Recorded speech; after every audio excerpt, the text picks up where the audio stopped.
This is Signature Gold. .TV. Stand by for transmission. This is Smithy.tv. I've eaten lots of food, I've had lots to drink, and then I went and took a piss. Then I turned on this podcast that is called Cast This! Hello and welcome to Cast This. This is Ryan Goldhar. And this is James Scott. And our guest today is Mr. Shawn Roberts. Hi. How you Hi, doing? Sean. Ahoy there. Ahoy there. How are you? Fantastic. It's Friday on the long weekend. It's sunny outside. It hasn't been sunny in weeks, and we're stuck in a studio with no windows. Let's do this.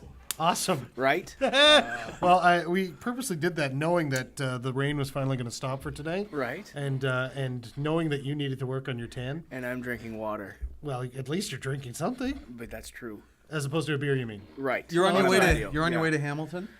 I am. On the QEW. What's going on? What's going on in afternoon? Hamilton tonight? You I'm babysitting my nephews. Yeah. Getting glamorous, crazy. There's Getting nothing crazy, better yeah. than coming home after. How long has it been since the last time you were in town? I mean, you come in every once in a while, but. I do. It's been a year, Okay. at least. So you've been gone a year. Yeah. You live in Vancouver. I do. And you've been suckered into babysitting. Well, I maintain an office in Vancouver. I don't live there. I live here, and I also live in LA. But no, I live here. Oh no, Yeah. that part I know. Okay. Just finished wrapping up a movie for CMT, and my sister wants to enjoy her anniversary. So Is her anniversary today or tomorrow? I believe it's tomorrow, but it's a Friday night special in Niagara Falls. So I understand. yeah. CMT makes movies? So May 21st. They is do her now, anniversary. actually. Is it a country and western theme? What's the? It's a small town love story. Girl comes back home after leaving right after high school, thinking, she wants the world that's out there. She goes, she gets a taste of the world out there, and it seems like, it's all about success and money. As soon as she comes back home, because her father has a heart attack, she realizes that, there are decent people in the world. They're not driven by money or success, and they're just happy with, living their lives and good people surrounding them. And within the course of a weekend, manages to fall in love with someone who is essentially a younger version of her father in this small town. Yeah, that's me. very sweet. Who plays your Right? love interest in this one? I'm the love interest. That's me. No. That's me. I'm You're still not there. a love interest with yourself. Oh, well, obviously. I don't know what Sorry, you the do. story. Whole other I don't know what story. you do in your trailer between scenes, but who's the lady? Who's the Nap. lady? Leanne Rhymes, of course, is the story. there we go, the Leanne CMT Rhymes, connection. yeah, Burt Reynolds being the father. Wow. Yeah, so it was a lot of fun. It was great. It was I incredible. could see Burt Reynolds, being an older version of you. Well, I mean, he's not my father. No, but in the you know, story, she's but like certain yeah, right, characteristic. Yeah, right. You know, that's excellent. yeah, Awesome. Was Burt Good well times. behaved? He was incredible. He was. I mean, that was an experience that I'll remember for the rest of my life. He was amazing. That's what to me is the personification of a star. Is watching this man at 75 years old, having broken 26 bones in his body, mostly from stunts. And he's the reason that we aren't allowed to do stunts now as actors. Yeah. But you see him, and we're out in the sunshine, and it's beating down on him, standing on concrete all day. And in his personal moments, you can see that he's dealing with all of this pain. And as soon as it's time to go, well, he brightens up, and he's got this aura that surrounds him, and he is just the most gracious man. I mean, after an entire day of being out there and putting himself through that, he's still, on the way back to his trailer and stuff, will stop and talk to every single person there and take pictures and just shake hands, kiss babies, just the most amazing guy. And he's still got that fire in him, and he's quick, and he's always got a little comeback, and it was really one of the best experiences I've had. Fantastic. Yeah. That sounds like he was the better experience than the movie. He was. I mean, it was crazy. No, I mean, the movie was great, but it was, everyone from the cast, the crew, and then the They're all going to leave bystanders. this loving him. Not to say that Exactly. they won't like the movie, but Exactly. loving him is the more important factor of It was such a experience. special week for everybody that was involved because, at 75, we all sort of realized that we may never get a chance to work with Burt Reynolds again, and this is, a once-in-a-lifetime opportunity. And it was crazy. He's in between takes, we're standing around, and he's telling stories of back in the day, and all the actors from, Neil Crone to me. I mean, we got everybody in ages in between just sitting there at his feet, listening like little kids to all these crazy stories. You're just like, oh my goodness, he's a living legend. It's incredible. So it was really fun. It was great. Awesome. Yeah. So I'm gonna direct you to your past. My past. Your past. Awesome. So it's 2011. You started in 1994. You were 10? Something like that. Well, I mean, I've sort of been doing this more or less my entire life, and then started getting paid for it. Hey, that's crazy. So what was your driving force? Why are you in this business at all? What led you to becoming not just an actor, but where you are? What did you do to further yourself? And Well, as a kid, I watched a lot of action movies, sitting on my dad's knee and being there right with him. And I sort of realized that there was a point where I would either have to be, dedicate myself to being a policeman or be in the military or something along those lines. And I could never be a superhero. That's just dreams. Are you kidding me? But then I tend to disagree about that. I did a school play, and a friend's father saw my performance. He was like, hey, if you want to audition for a TV show, I could get you an audition.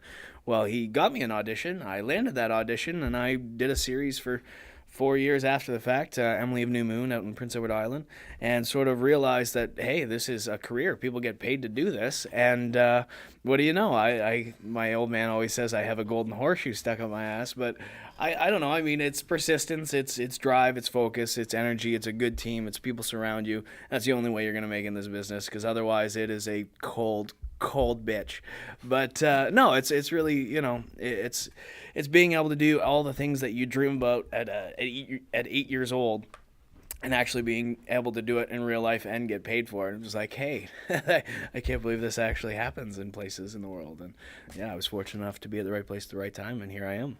Perfect. Yeah. So, I mean, I take that as the example of, a lot of kids who start acting young, they start as a teenager continuing on. You still went to school, you still, went through high school and so on. You didn't further on at that point doing school drama, I guess, because you didn't need to. Funny enough, in high school, the only class that I was failing was drama. So, because I was off shooting movies, whatever.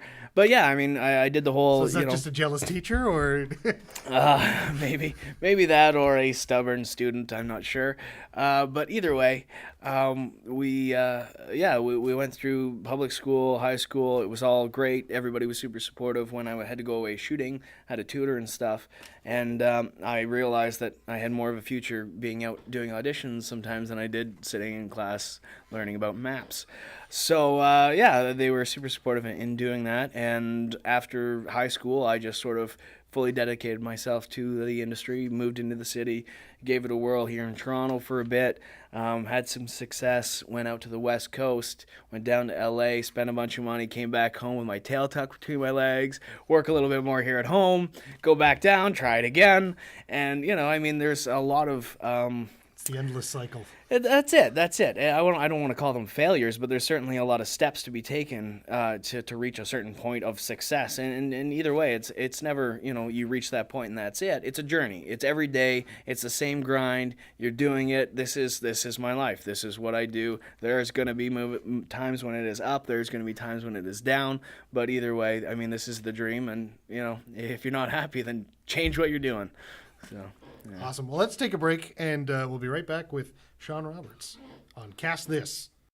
Welcome back. We're going the distance this afternoon with Shawn Roberts. Hey, you were in a movie called Going the Distance. That when I first heard about it was under the Much Music banner. Yeah, it was called the Untitled Chum film, but then they branded it with the National Lampoon brand.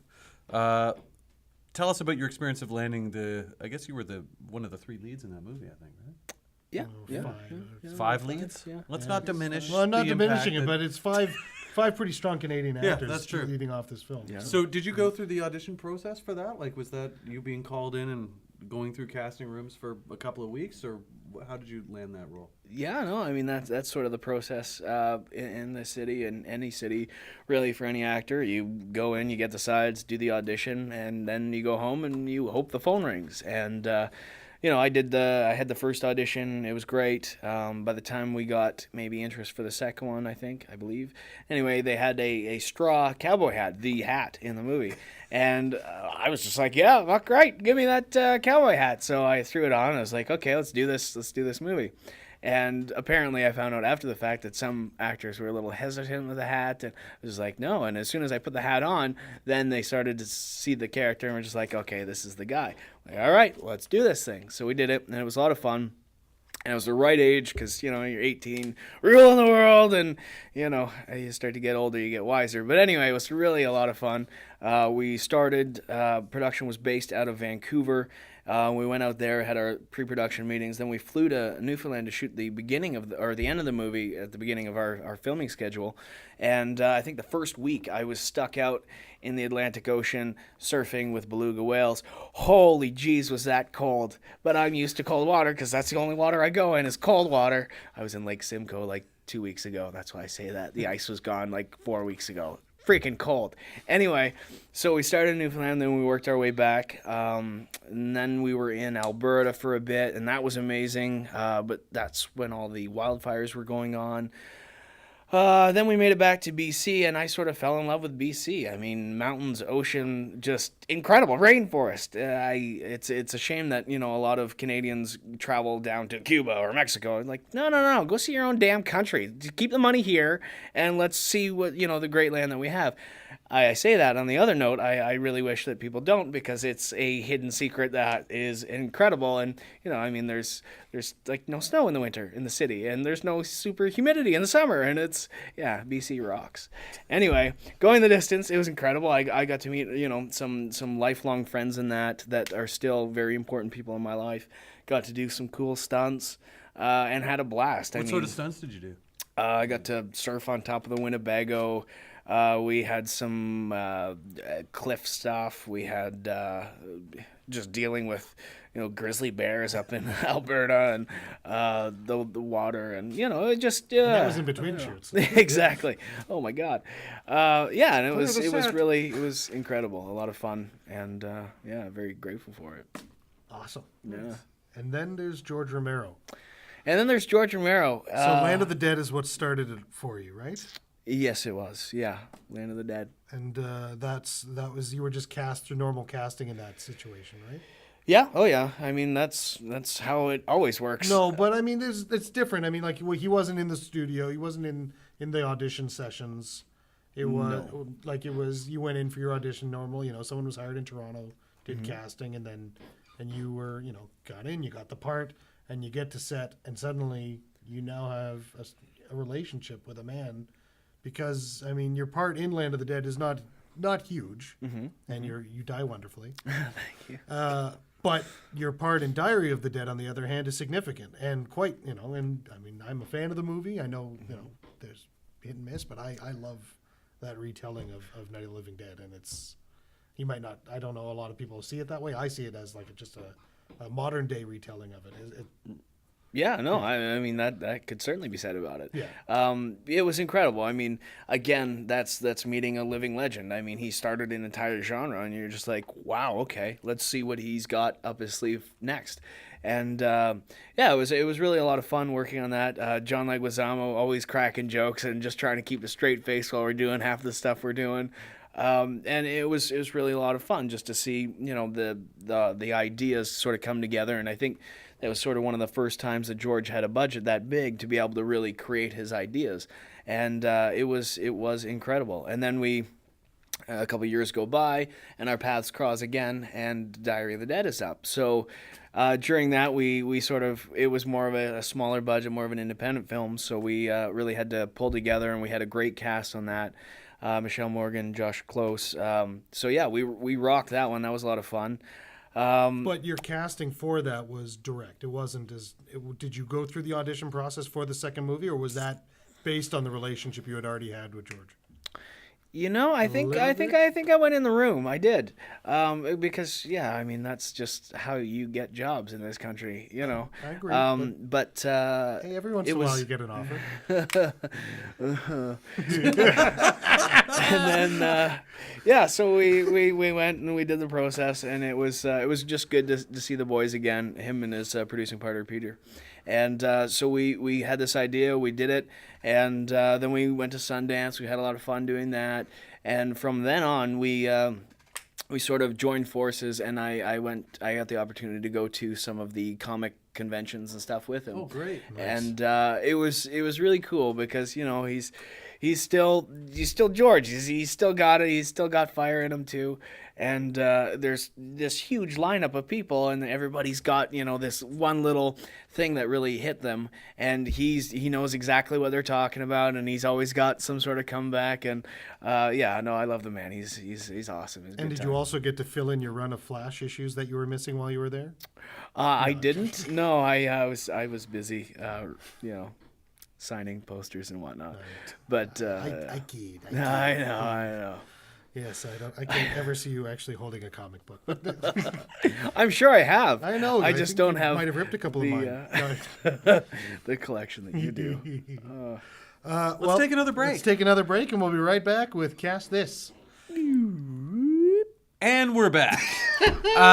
We're talking to Shawn Roberts today, and I see by Ryan's list here that we're going to talk about Edge of Darkness, where you were in a movie with Mel Gibson. I was. Was that shot in Vancouver? No. Where was that shot? That was shot in Boston. Boston? Actually. Yeah. Oh, how did you get that Southie. role? The same way I get every job. I went in for an Where audition. was the casting? you have session it, for like- that? Where'd you go? Where'd you go for the audition for that? I believe originally I made a tape out of Vancouver, sent it down, and then the response was, "Yeah, he's great. We're having sessions down here." So I jumped on a plane. I was like, "You know what? This is a movie I want to get, and this is a movie I'll fight for." So I flew down on my own dollar, went into the room, and just sort of, I had the perfect setup. I had a friend of mine drive me there. I got to get in the zone. I played Wanted, Dead or Alive on Rock Band before I left and scored the highest. Psych yourself up. Right, I had the highest score I'd ever scored on. I was like, all right, now I'm in the zone. So I got down there, and it was What was the the great. character, first of all, that you played for that? I played the daughter's boyfriend. Typical role for me, and that was good. Daniel Burnham, So went in, met with Martin, and Pam Dixon was casting it, and had the audition. And at this point, I didn't have any paperwork, so I was just like, fingers crossed, let's hope it all works out. And it did. It worked out, obviously. And a couple weeks later, I was in Boston sitting at a table with Martin Campbell and Mel Gibson, just going through our scenes. And, of course, it's not necessarily the lightest of dialogue, so it's, it was fun. It was good. And I guess after the first meeting, Mel's like, yeah, he's a good kid. I'm like, okay, oh, my God, Mel Gibson just said, yeah. So then, when we have a week of shooting our scenes together in the house, which are mostly just fight scenes, I mean, me and him just battling, and it was really a lot of fun doing that. And then they continued shooting the movie. We went back and shot more of the fight scene to give it a little more extra grit. And during that, you're at the studio, Warner Brothers, and it's all hot and stuff, and you're fighting and getting tired, and it's, hour 10, and we're rocking it. And, there's a couple moves where I'm coming across with a big, right hook, and Mel's supposed to block my hand and put me into a bit of a chokehold, throw me to the ground. Well, our timing was off a little bit, and, I clipped Mel Gibson in the face, and I punched Mel Gibson. So we try to get to the next move, just like nothing happened, and he's just like, all right, cut. I need a bag of ice. I'm like, oh no, I'm so fired. And, I was just like, sorry, Mel. He's like, oh, don't worry about it, it's nothing. I'm like, Not okay. the first time I've been punched on set. That's it, And I mean, he's a hard ass. Fucking Mel Gibson, he can take anything. So it was really good. He was cool about it. And then we continued, got right back to it, shot the rest of the scene. I had a couple more days of shooting. And so that was a lot of fun. I mean, being in a movie like that with Mel coming back after his big break there, his rest. And then it was really something pivotal in my career to be able to have a movie like that and a part like that. Finally, to have that sort of material to be able to put back out there and hopefully land the next job. That movie obviously was a big studio picture, and No, while we were shooting it was an independent film. is that right? Yeah. And then got picked up. And then it got later picked as- up by the studio. Yeah. And then you did some of those reshoots like at the studio. Is that? Yeah. I see. Yeah. So that was great being on the lot. Woo! That just felt Yeah, incredible. give us a little, give us some snippets, some vignettes of your studio lot experience. Is that like what? How did you notice you being treated differently? Well, I didn't get ID'd on the way in, Oh, so that that's was good. nice. Hey, that's a yeah. compliment. Because I had the town car drive-in Yeah, because I wasn't obviously living in LA at the time. Yeah. So yeah, I mean, it's just calling friends. Hey, what are you doing? I'm on Warner Brothers lot working. Yes, I'm living the dream, sucker. Like I'm in Canada, you bastard. But anyway, so that was a lot of fun, and I mean, it was you're on the lot. It's cool. It's fun. It's good. So they mocked up the house in a soundstage. Yeah, exactly. And Which was can you, when you see the movie, can you tell the difference? No, it was perfect. I mean, these are professionals. Yes, They're they the are best in the We're all- business. you're- So They finally put yeah. money into it at that point. I guess so. I guess so. That's really cool. Awesome. And then your next run of publicity really comes with Resident Evil. Yeah. What is it, Afterlife or? Yep, that's the one. Yeah. Are you a bad guy in that, Shawn? I'm the baddest guy in that. Yeah. I rule the world. Are you kidding me? the world the as a best vampire. part ever. I'm indestructible. I'm super fast, and I rule the world. But so that was really, that's a dream come true. Being able to do something like that. And what else can you say? I mean, it speaks for itself. We were bringing the character from the video game RE5 back into the Resident Evil franchise. We're looking at our producer, looking at the time. It's okay. It's all right. It's We're okay. still going. He's just curious. Why is he wants to still make sure talking? that things are This going. actor just keeps going and going. It's terrible. Where were we? Oh yeah, you were ruling the world. I was ruling the world. Yeah. When we started developing the costume and stuff, we had to have leather brought in from Germany because it was certain lamb skin with a certain pattern on it. You need German leather. Yes, it's very Right? important to use the German leather. It is. And It feels so much nicer. yeah, I don't know. It was good. Well, okay, so my curiosity is, has the roles that you've now led, playing up to this point, I mean, obviously, it's like you have a resume that goes back, now almost, like 18 years, 16, 17 years, and, there's been significant roles, and it's been getting bigger and bigger and bigger. Do you think that these, what's this leading to? Like for you, have you felt that it's led to more roles, or do you find yourself just in your cycle again, and then you just sort of? Well, due to some recent life events, I am now back on my upswing. I mean, it's interesting because you really hope and think that you're going to get to a point in your career when you get that one part and all of a sudden life changes and you're going to get jobs and you're going to get the jobs that you want and, things are really going to start progressing. Well, the wake-up call for me was I just went through 14 months without having a single job. And you're just like, hey, I just had 2 studio movies come out. What's going on? Well, I mean, so that was a little tough to go through because you figure, now it's finally sort of arrived. But no, it's not. It never stops. You always have to go out. You have to go earn your next job. You have to grind it out. It doesn't get any better. It's always, this job is either going to pay my rent for the next couple of months or I'm going to be homeless. So sometimes you just it's what I do. It's not always glamorous. It's a work. So get out there and do your job. But you love it. And there are some jobs that are more, work-like, and there's some jobs that are more dream-like. And obviously Resident Evil, Edge of Darkness, these are dreams, and they're finally being, realized. And, I don't know if it's getting easier. It's just, I guess everything makes a little more sense now with all this experience and this history that, it's there's never any point where you're not going to be looking for the next gig. I mean, You just can't take it for granted. It's yeah, and I mean, I don't ever want to retire. This is what I always want to do. So it was a big realization to come to terms with the fact that 95% of my life I'm going to spend in between gigs. So, hey, we got to learn to live with it, get a good hobby, and just not get lost in wanting more than what you can handle, I guess. Yeah. What's on the horizon? On the horizon, Well, what are you shooting? right now, I mean, on the horizon is the CMT movie called Real Love, getting finalized, getting put to TV. And then next I am, and this is in May long weekend. I already mentioned this on Friday at 1:30 in the afternoon when I have to travel in the QEW. Anyway, that's And I'll be babysitting in Hamilton, and then I'll be...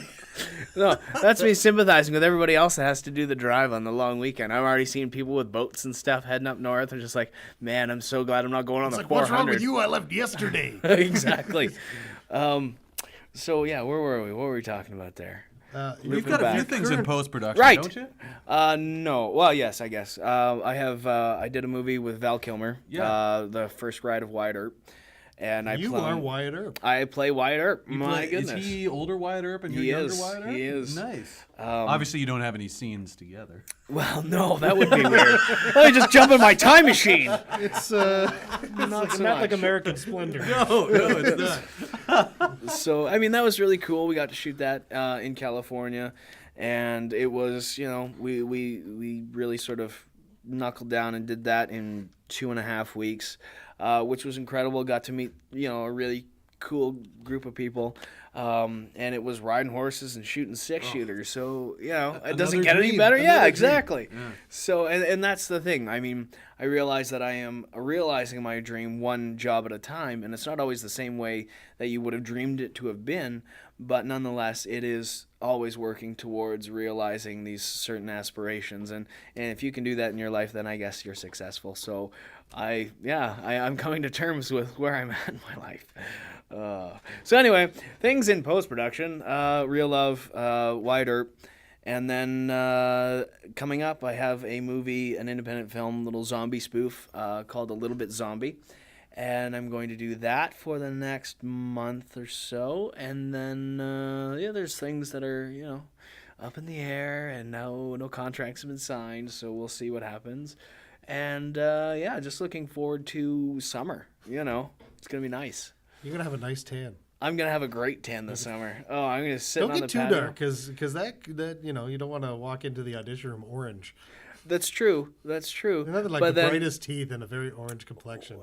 That's never the problem. It's always, who's this pale ass Canadian coming in here? Like, yeah, no, we spend most of our time indoors. How you doing? And I'm not gonna put on makeup because some actors do that. I'm not gonna put on makeup, so forget that. I'll just sit out in the sun, or I'll go in a booth for a little bit, give me a little glow. Anyway, yeah. You love the booth. I love the booth. Oh yeah. Oh, it's so hot, so warm. Thank you so much for coming in. Oh, thanks for having me. What else you got? You got to tell me you got more. Well, I'm just getting warmed up We here. can talk for another hour, but don't you want to get out in the You sun? want to get out. you wanna get QEW, babysitting. May long weekend. Oh my God. I mean, this was fun. Okay, I This want to was- ask one question. Yeah, cool. And this is about because we didn't touch upon this. Oh. You were in Cheaper by the Dozen. Didn't you play Eugene Levy's kid? Is that right? Am I right? I was in Cheaper by the Dozen. Two. There we go. You are the Tom Welling opposite, but cut down to. Not really having much competition with him. I mean, sort of that was the idea, is the two families are competing. Obviously, some people have seen the movie, some people haven't. That's why I got to mention It's that. Eugene Levy's family versus the Steve Martin family. Cheaper by the Dozen too. So that's 13 to 24. Yes. Okay. And I mean, that's another one of those sort of dream jobs where, the location, the people, and everything all sort of worked out, and it was something that has yet to be duplicated. It was, summer shooting at the lake, director arriving on Sea-Doo, and just like so much fun. And we had this like little summer camp where everybody had their own little cabins and stuff, and so shooting it was I hope, as much fun as watching the movie, but I had a blast making it. It was cool and made some lifelong friends there. And, yeah, you know, good to be a part of it. Awesome. Yeah.